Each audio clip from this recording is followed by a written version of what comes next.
네, 샬롬. 우리 옆에 분과 다시 한번 이렇게 인사할까요? 예수님께서 부활하셨습니다. 네, 지난 주일 우리 부활주일 예배를 잘 드렸습니다. 부활주일이 지난 벌써 3일이 지났는데요. 오늘 제가 수요일마다 이제 유치원에 유치원 친구들과 만나서 말씀을 함께 나눕니다. 그 아이들은 거의 대부분이 교회에 나오지 않는 아이들이에요. 그런데 그 아이들이 강대상 앞에, 설교단 앞에 예쁘게 계란을 만들어서 부모님들하고 친구들이랑 나누어 주겠다고 이렇게 예쁘게 만들어서 꾸며 놓은 것을 오늘 보았습니다. 그 친구들과 함께 예수님이 부활하셨습니다. 또 이 계란의 의미와 이 말씀을 함께 나누었는데요. 그 안에는 믿지 않는 아이들이 대부분이지만 우리 성도님들의 함께하는 기도를 통하여서 우리 유치원 친구들 모두가 그 마음 가운데 믿음이 생기기를 축복합니다. 그래서 우리 유치원 친구들을 위해서도 우리 성도님들 기도 많이 해주시기 바랍니다. 네, 오늘은 특별히 주방부 또 차량부 헌신 예배로 드리는데요. 제가 모태신앙으로 자라오면서 다짐한 게 딱 두 가지가 있습니다.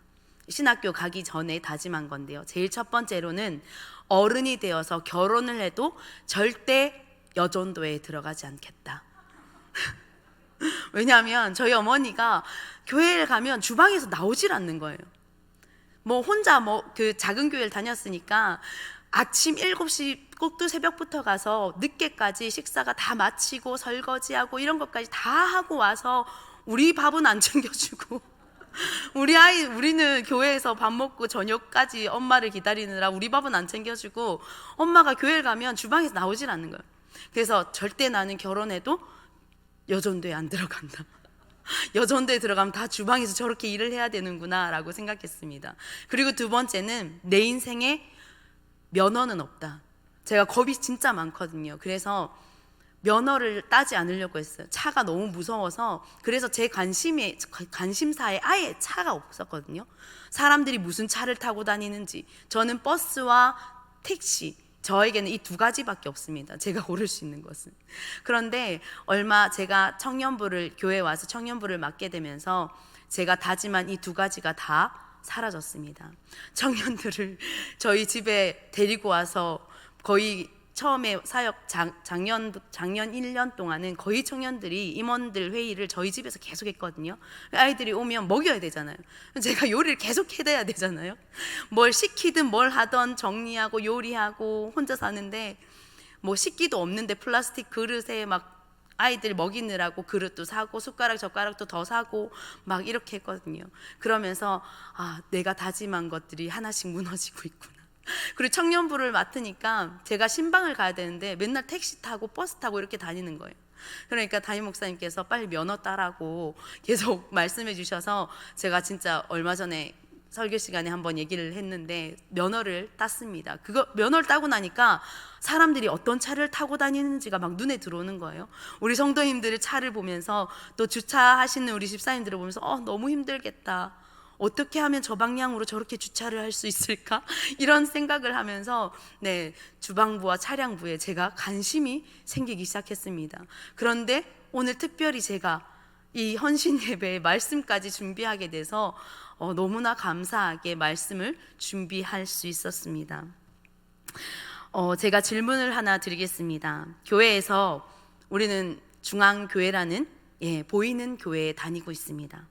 교회에서 가장 중요한 것이 뭐라고 생각하십니까? 우리 성도님들, 내가 다니는 이 교회에서 가장 중요한 것 제가 객관식으로 드리겠습니다.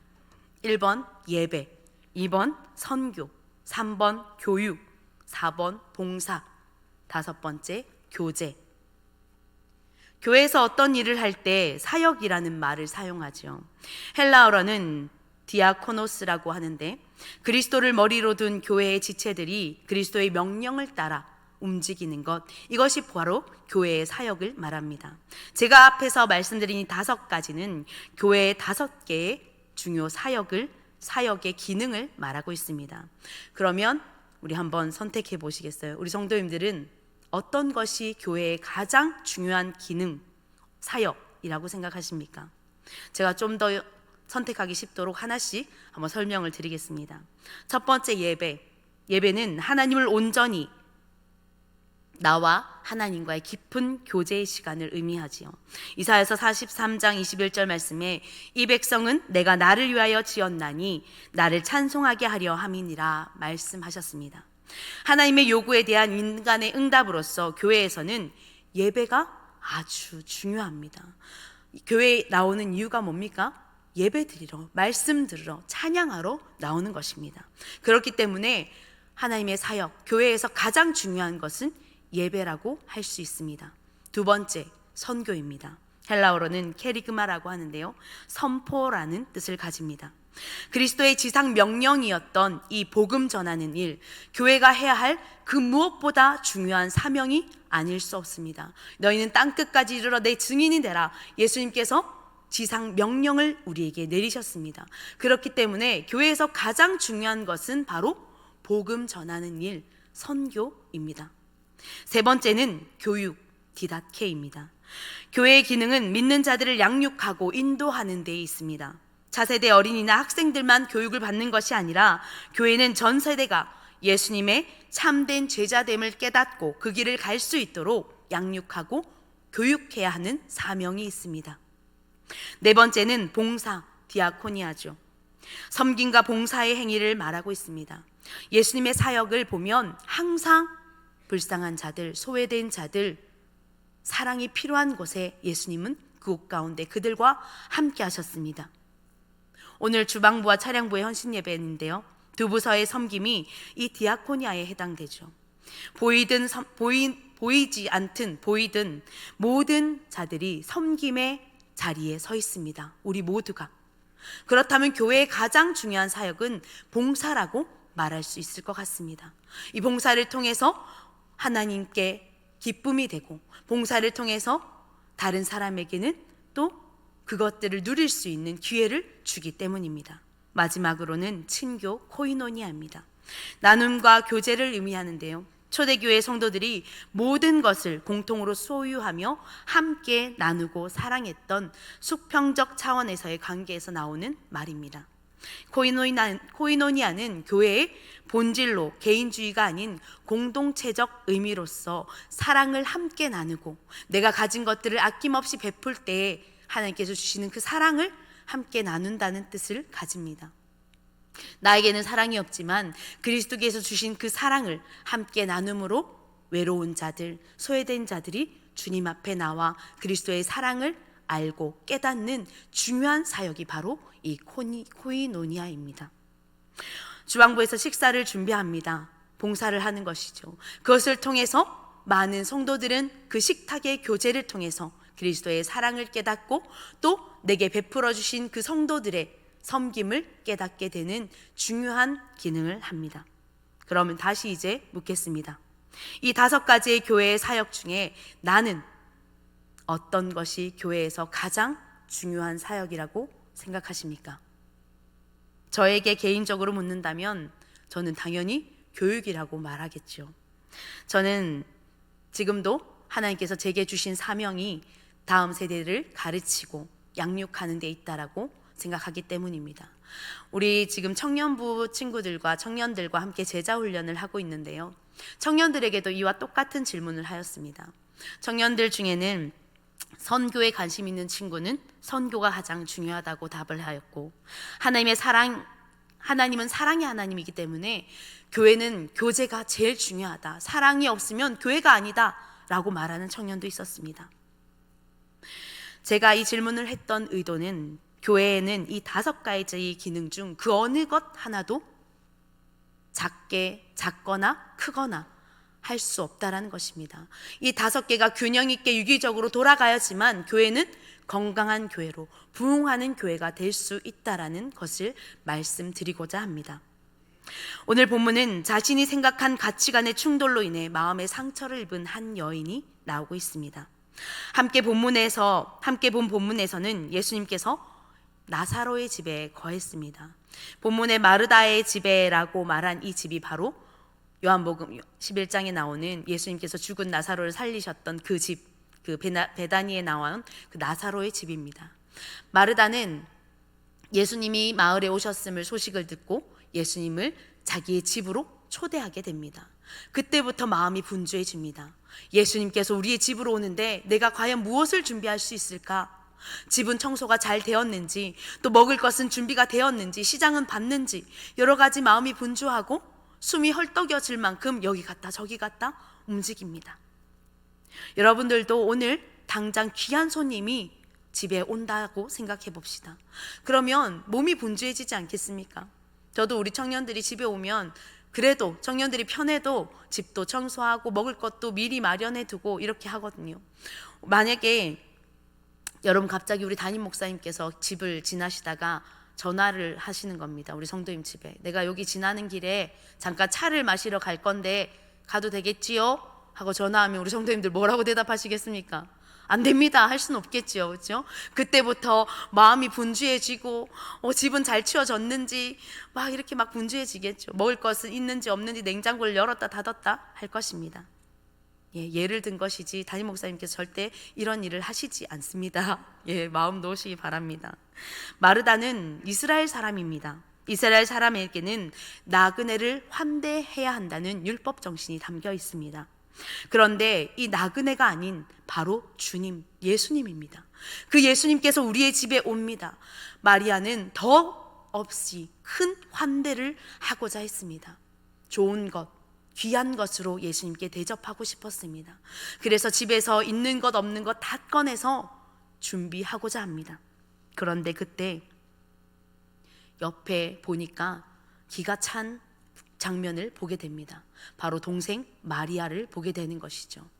예수님 앞에서 제자들과 함께 가만히 앉아 있는 것입니다.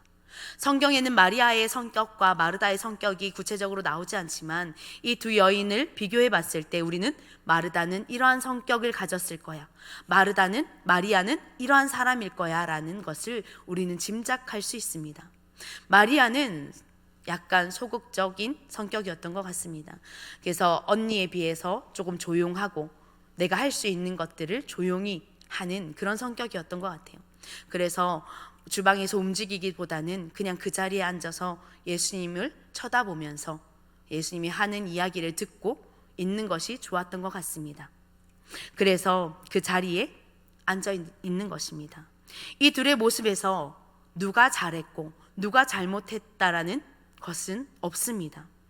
오히려 제가 맞이여서 그런지 제가 이 말씀을 함께 이게 보면서 전에도 봤지만 제 모습이 자꾸 이제 투영되는 거예요. 제가 맞이거든요. 제 밑에 쌍둥이 남동생이 둘이 있습니다. 저는 맞이여서 셋이서 같이 막 놉니다. 어렸을 때 장난감도 가지고 놀고 집을 막 흐트러뜨려 놀다가 막내가 눈치가 엄청 빨라요. 저 멀리서부터 엄마가 오는 소리를 아는 겁니다. 그래서 갑자기 막 청소를 하기 시작해요.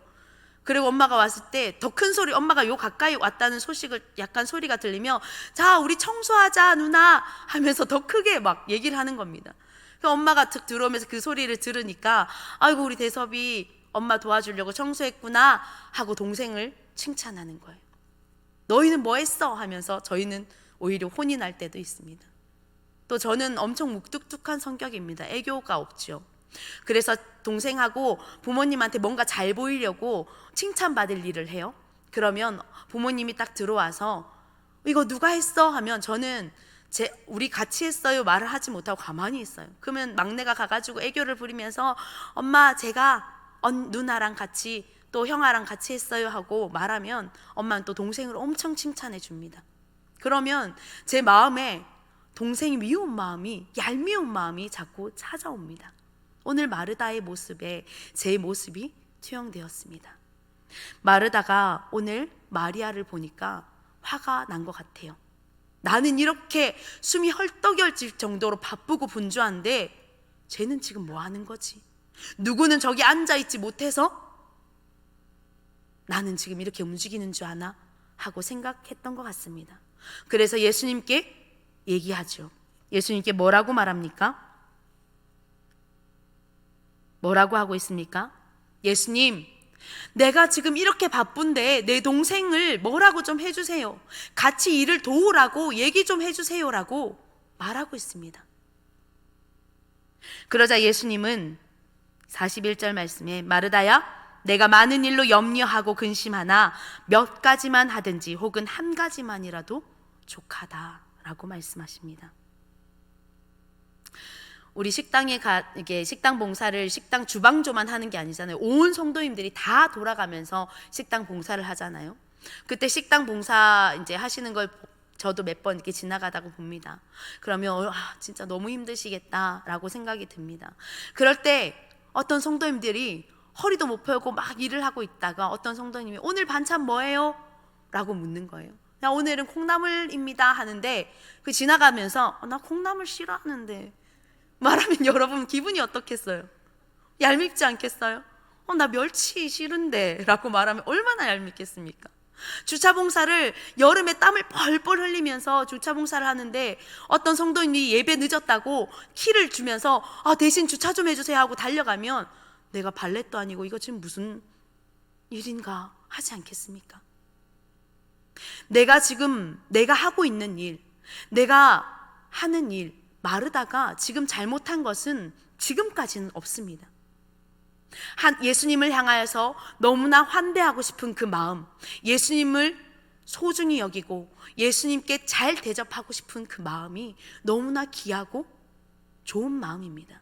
우리도 이런 마음에서 각자 하나님께서 맡겨주신 이 교회에서 사역을 감당하고 있는 것 아니겠습니까? 근데 문제는 지금부터 일어나는 것입니다. 마르다가 동생을 보니 화가 났습니다. 왜요? 비교하기 시작한 것입니다.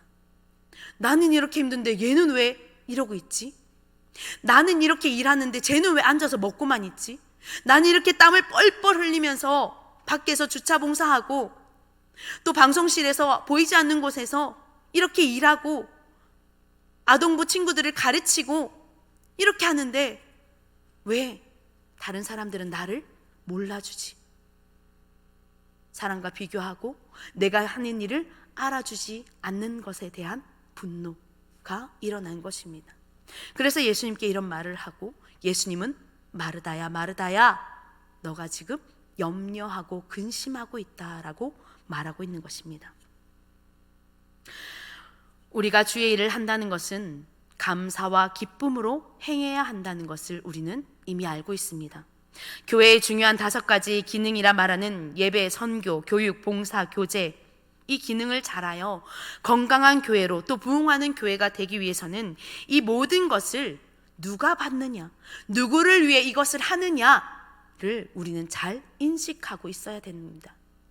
내가 이 일을 나를 위해, 내 의를 위해 하고 있다면 건강하지 못한 교회가 되고 갈등이 일어날 수밖에 없는 교회가 되고 마는 것입니다. 우리는 이 모든 것을 오직 하나님의 영광을 위해 한다라는 것을 반드시 기억하고 이것을 섬기는 일에 몰두해야 합니다. 마르다가 염려하고 근심한 일이 무엇입니까? 첫 번째는 예수님이 내가 대접하는 이것을 맛없다고 하면 어쩌지? 마음에 들지 않는다고 하시면 어쩌지? 라는 근심을 하면서 일을 하고 있는 것입니다. 또 두 번째는 내가 하는 일을 알아주지 않으면 어쩌지? 마리아와 얘기한다고 나는 봐주지 않으면 어떡하지? 라는 근심과 염려가 그의 마음을 휩쓸어 간 것입니다. 마르다가 처음엔 예수님 한 분만을 보며 환대의 마음을 가진 것은 확실합니다. 그러나 남과 비교하게 되고 비교하니 뭔가 내가 억울한 것 같고 또 내가 더 많은 일을 하고 있다라는 그 억울함이 남을 정죄하기까지 이르게 됩니다. 사랑하는 성도 여러분, 우리도 때로는 마르다와 같은 상황이 찾아오기도 합니다. 예수님의 그 사랑에 감사해서 구원의 은혜로 뭐라도 하고 싶은 마음에 각자 사역에 섬기는 자리에 있습니다. 그런데 우리는 연약하여서 그 첫 마음이 오래가지 못합니다. 마르다처럼 근심과 걱정과 염려가 우리 가운데 찾아오게 됩니다. 그래서 예수님께서는 차라리 한 가지라도 족하니 라고 말씀하여 주시는 것입니다. 이렇게 마음에 근심하고 염려하는 마음으로 동생을 정죄하고 나를 가르치려 한다면 그것은 잘못되었다라는 거죠. 차라리 아무것도 하지 않는 이 마리아의 행동이 더 옳다라고 말씀하고 있는 것입니다. 갈라디아서 1장 10절 말씀에 이제 내가 사람들에게 좋게 하랴 하나님께 좋게 하랴 사람들에게 기쁨을 구하랴 내가 지금까지 사람들의 기쁨을 구하였다면 그리스도의 종이 아니니라 말씀하고 있습니다. 담임 목사님께서 사역을 하기 전에 어떤 행사를 하기 전에 항상 저희 부교육자들에게 해주시는 말씀이 있는데요, 행사를 위한 행사를 절대 하지 말라고 말씀하십니다. 그리고 주일날 아침에 어떤 큰 일을 앞두고는 분주하게 움직이지 말라고 말씀하여 주십니다. 그래서 저도 스스로 어떠한 일을 진행할 때는 제 마음의 분주함들을 먼저 내려놓는 연습을 항상 합니다. 제가 엄청 덜렁거리고 자꾸 뭘 빠져먹고 빠뜨리고 이런 성격이거든요. 그래서 움직이다 보면 남들보다 더 2번, 3번 움직여야 돼요. 한 번에 가져갈 수 있는 거를 이거 까먹었다 다시 갔다가 이것도 까먹었다 하고, 한 번에 갈 수 있는 건 전 3번, 4번 왔다 갔다 해야 되거든요. 그게 아직까지 고쳐지지 않는 저의 단점입니다. 그래서 분주하지 않으려고 날마다 저도 연습하고 또 제 마음속에 계속 되뇌입니다. 그리고 어떤 행사를 하기에 앞서서는 이 행사가 하나님께서 기뻐하실 행사인지, 하나님께서 영광 받으실 행사인지, 또 이 안에 그리스도의 사랑이 담겨 있는지를 고민하고 프로그램을 계획합니다. 지난 주일 부활주일이었습니다. 교회가 예수님의 부활을 기뻐하며 함께 큰 잔치를 열었습니다. 402에 이어서 409까지 새로운 성도님들 금쪽이를 환영하며 정말 우리 주방부에서는 더 많은 음식들을 준비하며 환대의 잔치를 열었습니다. 왜 이렇게 잔치를 열었습니까? 사람에게 잘 보이기 위해서입니까? 아니죠. 하나님께 기쁨이 되고자, 부활하신 그 예수님께 감사함으로 하나님께 더욱더 영광 올려드리면서 감사의 감격으로 인하여서 자발적으로 이렇게 한 것 아닙니까? 그래서 많은 분들이 재정으로 후원하시고 또 많은 손길들이 함께 주방에 모여서 음식들을 장만하고 준비하고 기쁨으로 이 일들을 행했습니다.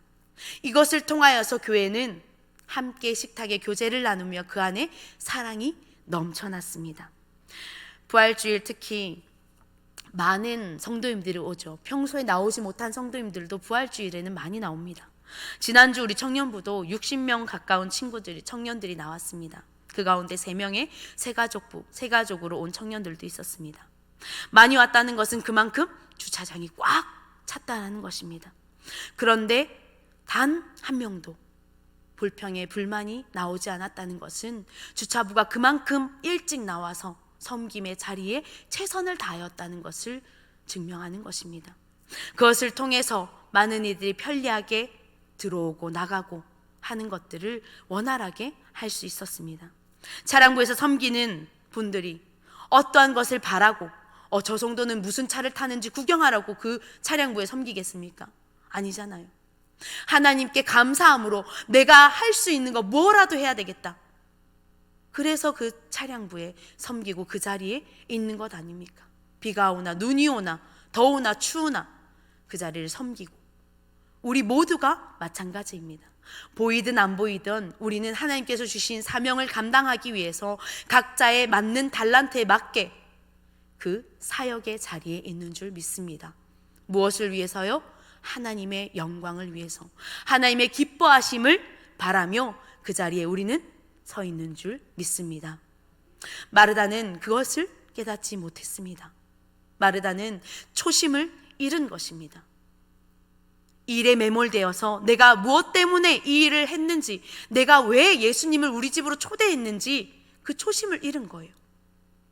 그러니까 불평이 나오고 불만이 나오고 일에 환대가 아닌 정죄, 동생을 정죄하고 예수님을 향하여서 불평하는 이런 일이 벌어지고 만 것입니다.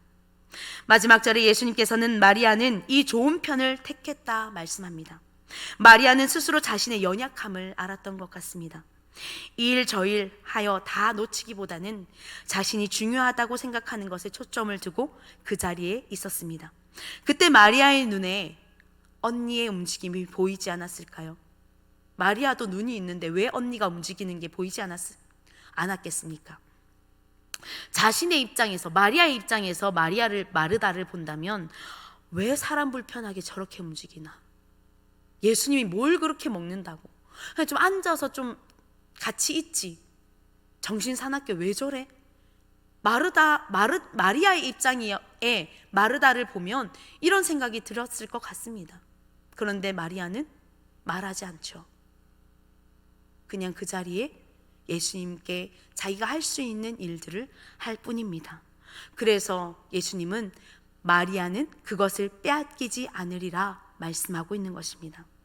이제 코로나가 지나고 올해부터 차세대를 비롯한 많은 부서가 다시 그 부서에 맞게 사역을 시작하고 있습니다. 그때 놓치지 말고 중요하게 생각해야 하는 것은 은사에 따라 자신에게 맡겨진 자리가 다 다르다는 것을 우리는 인정해야 됩니다. 나는 이거 하는데 쟤는 왜 안 해? 저 성도님들은 왜 나를 도와주지 않지? 바빠 죽겠는데 왜 움직이지 않는 거지?